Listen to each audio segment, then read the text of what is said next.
First question is just a bit about yourself and your intellectual biography. Where are you from? But more importantly, how did you get interested in China and make the decision to make this a full-time vocation? I am based here in Singapore. I'm Singaporean.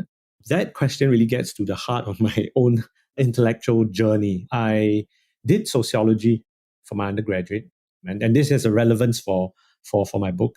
And then I did my master's at the S. Rajaratnam School of International Studies at NTU as well. It's a think tank.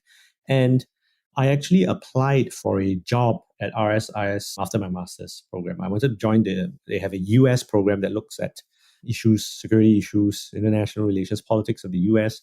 And the then dean, actually, he had this habit of looking through every application, regardless of which program you applied to.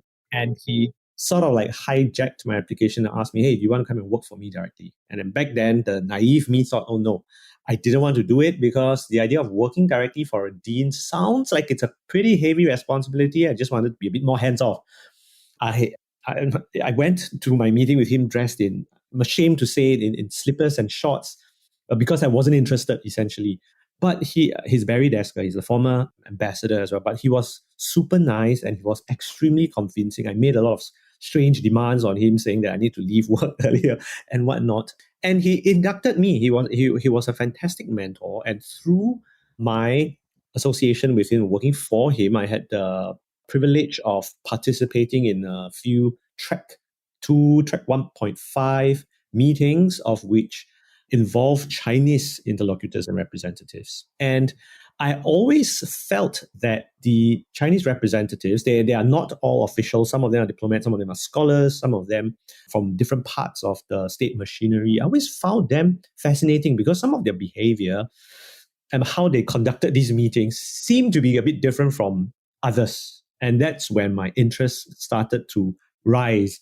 I started reading more on Chinese politics, and being an ethnic Chinese in Singapore, we are about 70% ethnic Chinese.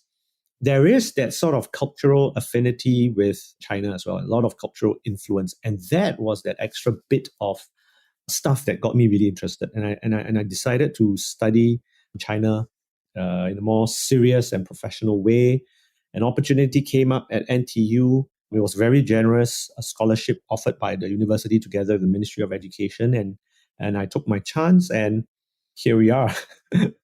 In lieu of book recommendations, something that I'm asking guests with imperfect regularity, because I must admit 50% of the time I forget to ask the question, but is for a framework or a heuristic or some mental tool that the guest uses to make sense of some element of China. And so right. I wanted to ask you, how do you have one of these, sort of a mental tool or some way that you cut through, this incredibly vast and complex actor in China and bring some sense of rationality to it?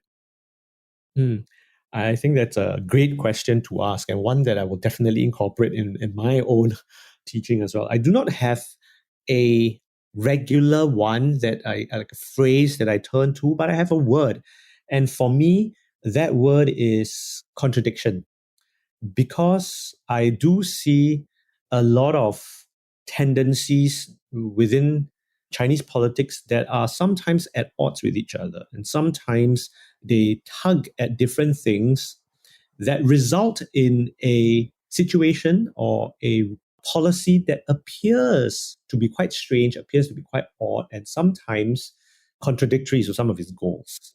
In many ways, this is one of the reasons why I decided to study the Ministry of Foreign Affairs as well. When I saw, on one hand, increasing assertiveness, and on the other hand, this repeated refrain of protecting China's image, defending China's image. But yeah, at the same time, they seem to be pursuing slightly different things, sometimes, as I said, at odds with each other. So the word for me would be contradiction. And I have to say, Chinese is a fascinating language, and I just was thinking that for listeners who don't speak Chinese, the word in Chinese for contradiction, which is maodun, is one of the best sort of story descriptions of a word. It's a the two characters are a sword and a shield. The sword which can penetrate any shield, and the shield which can defend against any sword. And you get the Chinese word for contradiction, which I find just a lovely way of describing it. Dylan, if I can pull a little bit more on the motivations for the book. In some ways, I think, and I'll get to this in some later questions, but in some ways, I think, folks who are following China at a casual or even a serious way in other areas might sort of scratch their head and say, why the heck do we care about the MFA? This is really now a system run by the party where it's essentially Xi Jinping calling all the shots.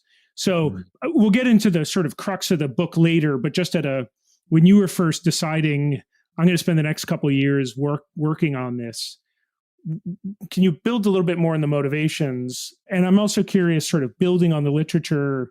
This book just came out this year, 2024. My very good friend Peter Martin wrote a great book, China's Civilian Army, which came out 2021, kind of in the heat of the wolf warrior diplomacy part, but building on memoirs, and was really a wonderful historical look. Just talk a bit about how where do you sort of see this book as sort of building on the extant academic literature and again books like Pete's? Right, sure. I'll talk a bit about the motivations first, and then I'll deal with how it builds on the literature. The motivation for me was pretty, in some ways, pure, naive even, because I was looking at the literature on Chinese foreign policy. And I realized as I surveyed the literature and basically even what appears popularly in the news is that there was, and bear in mind this was 2015, 2016, there was very little serious academic attention on China's diplomats, on China's foreign ministry and its diplomacy. And I found it very strange because you have a wealth of literature on US State Department's diplomacy, you have on NATO, on EU diplomacy, on the Foreign Service in UK, and so on and so forth. But why is there this gap?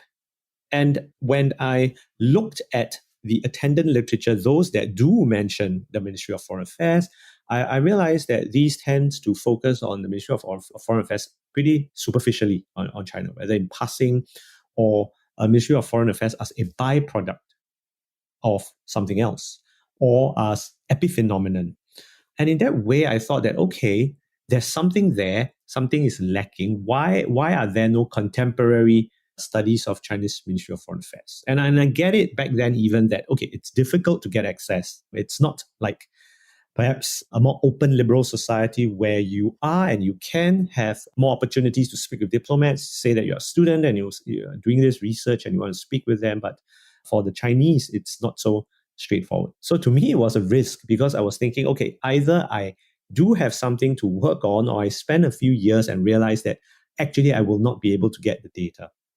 I think what helped was that I worked in a think tank and there were existing networks that I knew I could fruitfully tap onto.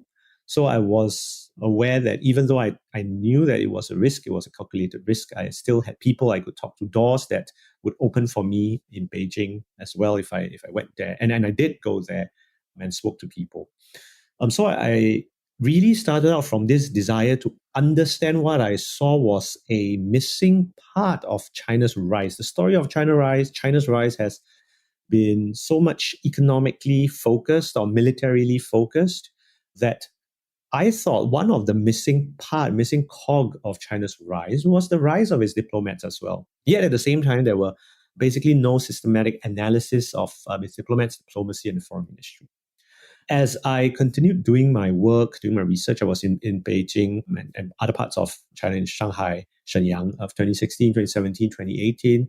A lot more work emerged, some historical, some more contemporary, including Peter Martin's book that you mentioned.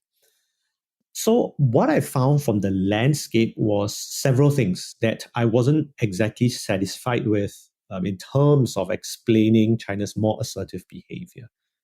This largely relied on proclamations or activities by its military, imputing Chinese activities or Chinese assertiveness through, for example, what it does in South China Sea, or through other state institutions. And MFA rarely figures in this whole discourse of Chinese assertiveness. A lot of the literature also on Chinese assertiveness is what I call monolithic or state-centric understandings, which means it looks at China as a coherent actor somehow rationally calculating and deciding amongst a slew of menu of options available to them, and then acting on the ones that they think is the most beneficial or give them the most profits. But as I studied more and more, especially this was especially my first year when I did field work in 2016, I started realizing several important, interesting things. That obviously bureaucratic coordination and this notion of one coherent actor somehow designing and picking the best option is not completely accurate. And Xi Jinping, as powerful as he is, and he is indeed very powerful, as powerful as he is, he's not omnipotent and he's not omnipresent. And he does delegate some decision making. He does delegate some areas, especially in terms of implementation, and I'm happy to talk more about this later, to others, including Ministry of Foreign Affairs. But what I found most fascinating was that there were very clear moves on a practical level, backed by resources, made to boost the profile of the Ministry of Foreign Affairs, including symbolically important political moves as well, to raise the profile of Ministry of Foreign Affairs. These sorts of dynamics in the existing literature, the extant literature, were not properly captured. What is more, a lot of the work on the Ministry of Foreign Affairs were historical. There were memoirs, there were biographies of some of these earlier diplomats, or diplomats themselves, Chinese diplomats themselves, writing, reflecting on their own experiences that did not theorize or plug themselves into the broader international relations theory landscape or security studies landscape as well. So in a very long-winded kind of way, that's my answer to your question. So why don't we dig right into it? First is, I wanted to ask a bit about, you were just talking about this, but I wonder if you could maybe a bit more explicitly talk about the methodology for this. So when did you do your interviews? You mentioned some of the geographic locations, but can you give us a sense of sort of how you structured those, and then also any other quantitative work that you sort of brought into this? Right. So this is a wholly qualitative, ethnographically sensitive research. I rely on practice theory. It's a theoretical, it's a social theory inspired by Pierre Bourdieu. His idea is really very simple. To understand any sort of social phenomena, you go and study the sayings and doings of the actors themselves. Seems like a very simple clarion call to action, but it's obviously very difficult to materialize and study, especially when you are studying an authoritarian or a closed system like China. So I rely a lot on interviews. I rely a lot on document analysis. So in 2016, 2017, 2018, I was in Beijing, I was in Shenyang, I was in Shanghai. I interviewed Chinese diplomats, I interviewed party members, I interviewed people from the media. But more significant there was I interviewed non-Chinese diplomats in Beijing. First of all, of course, I couldn't get access to that many Chinese diplomats. A few of them were willing to speak to me, but a lot more were not willing to speak to me. So one way I found that was good for triangulating data as well and for painting a more quote-unquote objective account of the Chinese diplomatic practices was to draw upon a diplomatic community in Beijing that had very close, intimate working relationships or experiences with these Chinese diplomats, and through them get to reconstruct some of the working practices, some of the protocols, some of the standards, culture of diplomats and diplomacy for China. During COVID, I actually did a couple of extra rounds of virtual interviews with some former diplomats, former Chinese diplomats, and also people who were affiliated with the Ministry of Foreign Affairs. In those years that I was in China, I attended the press conference as well. They run the press conference daily, so I had the chance to go to the press conference that they held in what they call the Blue Hall, and also pose some questions to their spokesperson. This was great for participant observation as well. I do also draw upon some of my, I mentioned earlier, working in track 1 and track 1.5 circles when I was a research analyst as well, and where there were Chinese interlocutors present. I do document, you will see this, if you have a chance to get a copy, you see this in the appendix. I do document the number of cooperative and assertive behavior from China from 2009 up until 2020 each year. And I classify assertive behavior and cooperative behavior in a particular way. Being cooperative means promoting confidence. Assertive includes coercive, threatening, compellence, trying to extract some stuff from other countries. And I document those as well. But my approach is necessarily open, particularly in the first year in 2016 when I did my research. Necessarily so, because the tradition upon, I mentioned practice theory by Bourdieu is open, so much so that concepts only serve and methods only serve the question at hand. It's not meant to test a theory or do hypothesis testing, but it should be open and it can evolve. And that is the open approach that I use in my own work here. Building on the sort of one of the introductory questions I asked you about motivations for the book, I wonder if you can talk a bit about where you think a better understanding of the Ministry of Foreign Affairs will improve our overall understanding of the PRC system or Chinese decision-making. I guess asking it another way, how would I have a better understanding of contemporary Chinese behavior through reading this book that would be better than me just thinking, well, the MFA is essentially a conduit of Xi Jinping's foreign policy objectives. So all I really need to do is understand Xi Jinping's objectives, and I'll know where the MFA is going to fall into line. What would be problematic with that latter sort of framing of the problem? Right. That's an excellent question.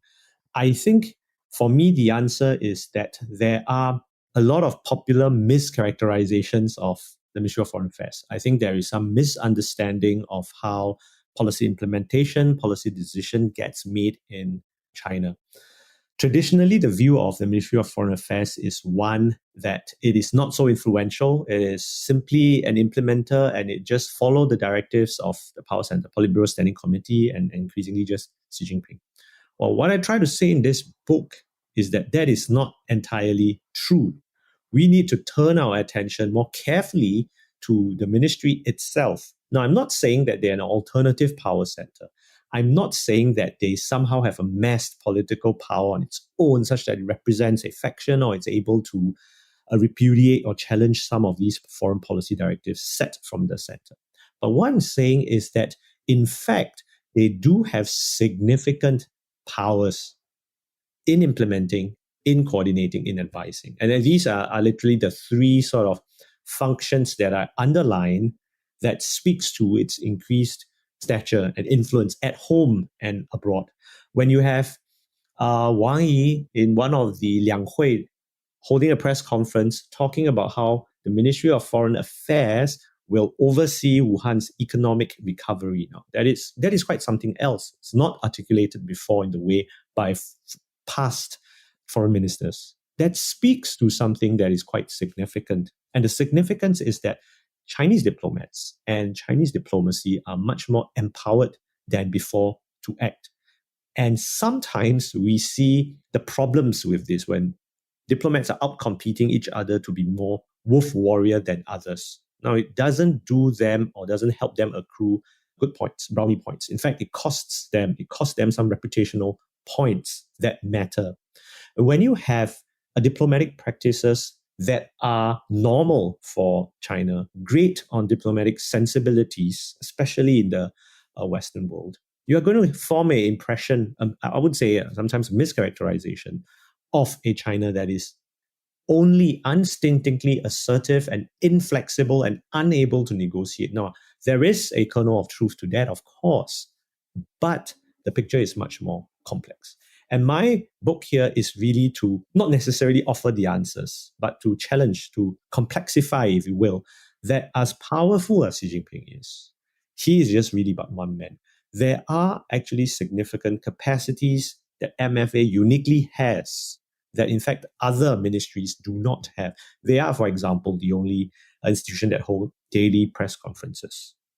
When the Ministry of Defense wanted to do their own press conference, they sought MFA's help in setting up a conference because they have the institutional knowledge on how to set up these things. The liaison department as well, when they set it up, when they established their Twitter account, they were looking at how the Ministry of Foreign Affairs was doing it. So there is a lot of institutional learning that places MFA front and center of this project of China's rise, of its ambitions to grow and to exert its global influence. And it is the diplomats that are the forefront of this newfound assertive behavior. Can you talk a bit about the foreign policy ecosystem across the party and the state, and how MFA leads or interacts with them? And I'm thinking, other actors who, from an external observer's perspective, would be considered part of the sort of overall foreign policy machine would be the PLA, would be things like big state-owned enterprises. What is your sense of how well all these kids play together in the sandbox?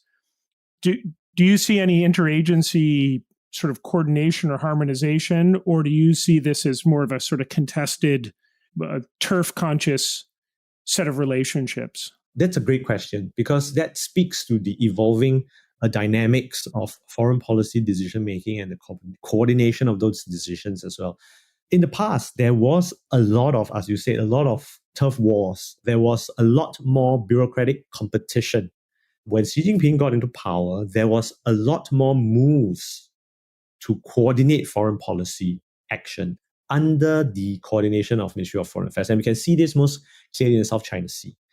In the past, the ecosystem or the players that had a hand in the pie in South China Sea was, there were several players. You had the provincial government, you had state-owned enterprises, you had PLA, you had the Coast Guards, you had MFA, and so on and so forth. It was messy, it was contradictory. There were press conferences where questions were asked of MFA, like, look, the PLA was doing this activity here, so and so. Can you tell us why? Can you give us an explanation? Essentially, they say, we have no answers. Please ask the relevant department. So as far as I know, and my book talks about it, there was a conscious effort to have the MFA play a larger coordinating role. Now, there's a difference. I'm not saying that they are in control, they are in charge, and they can decide and can ask other agencies or bureaucracies to listen to their command. No, but they are certainly given greater coordinating power such that they have greater oversight. And we do see a slightly more coherent picture, one that we may not like because of increasingly coercive activities, but one that is, from the Chinese perspective, much more coherent, one that is better able to service and serve their national goals. So we see other moves as well. The upgrading of the leading small group on foreign affairs in 2018, upgraded to a foreign affairs commission, one of only, I believe, 4 that's directly under the central committee as well. So that is a very significant upgrading. We see a doubling of the diplomatic budget from 2011 to 2018, a complete doubling of the diplomatic budget. In 2019, by the way, China overtook US as having the largest diplomatic outposts in the world. And that is significant. We get lost or caught up in the figures of when is China going to be number 1 GDP, number of aircraft carriers, next-gen fighter, but we miss that at the same time, in terms of diplomacy, China is slowly catching up. I wouldn't completely say that they have overtaken the US, but that is an important data point that is missed. So there is greater coordination, and MFA is at the center of this harmonization of foreign policy issues or crises that bubbles up from time to time. This is a two-pronged question, but through the personage of Sun Haiyan, who was the Chinese ambassador to Singapore until, I think, last year. Yeah. The two-part question is, first, Sun Haiyan was Communist Party, she was liaison department. Yep. And if you look at someone rumored to be potential next foreign minister, Liu Zhenqiao is also Communist Party International Liaison Department. 2 data points. I don't want to extrapolate too much, but sort of first question is, do you see an emergent trend of partyization of the MFA or sort of a blurring of lines. Of course, the point to make at the outset is anyone senior in Ministry of Foreign Affairs was already a party member. Right. But that's different from people who have sort of only worked in the party apparatus now being pulled over. The second question, which I think builds on what you were just saying, is when I was in Singapore last April, Sun was still ambassador, and I heard from many people that she was really quite effective, which gets to a key point of your book about sort of personality matters, and that you could have, to the data point you just gave about the number of diplomatic outposts, that could be good or bad for China, depending on the quality of the ambassadors they have in positions. You've got some really mediocre talent in the MFA, which can on the ground have a deleterious effect on perceptions of China. This is happening across Europe. You have very, sort of poor quality ambassadors, but then you can have a Sun Haiyan, which in a key relationship like Singapore. So two-part question is, through the personage of Sun Haiyan, does that just strike you as the exception of, again, Liu Jianchao, Sun Haiyan? And then the second one is just if you could talk a bit more about the degree of quality across the MFA and how that affects local perceptions of China. Right.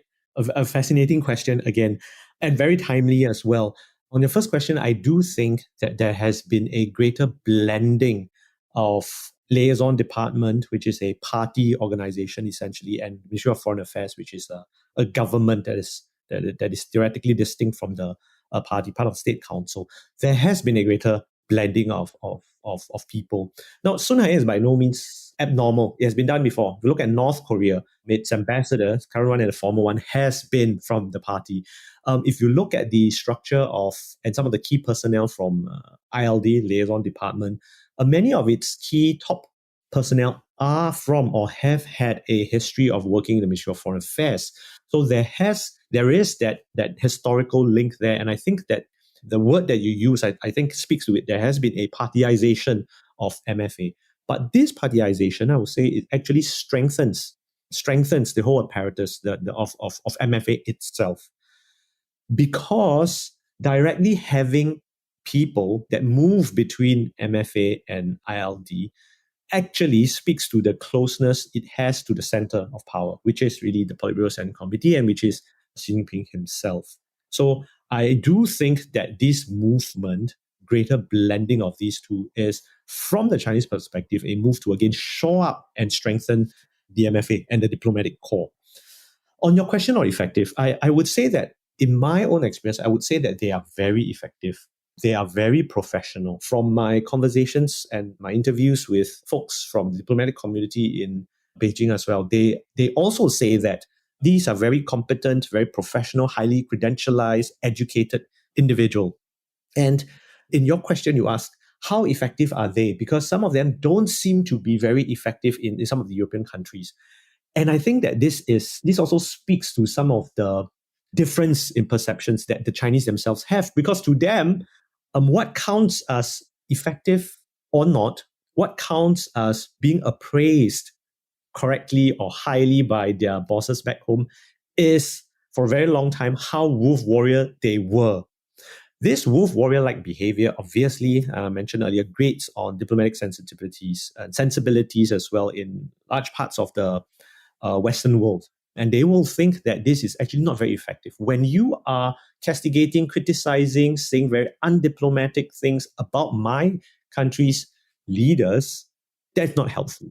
But to the Chinese, to citizens back home, they lap it up. They love this. These are the sorts of things that go viral in Xiaohongshu, in Weibo and Weixin.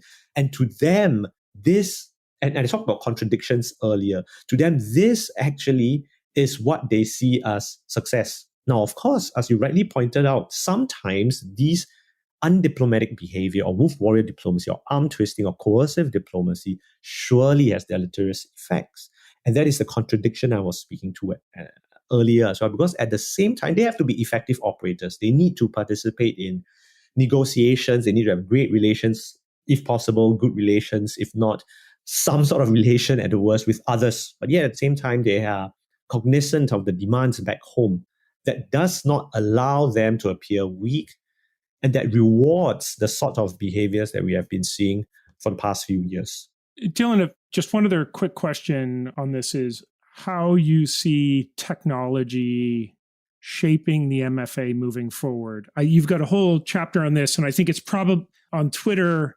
And that's probably where a lot of us over the last, let's say, 10 years have been reading stories in the New York Times about the MFA and Chinese diplomacy in general. You know, wolf warriorism in many ways was perceived by external observers like myself through Twitter. Right. I wonder if you could just take the question at a larger scale, though.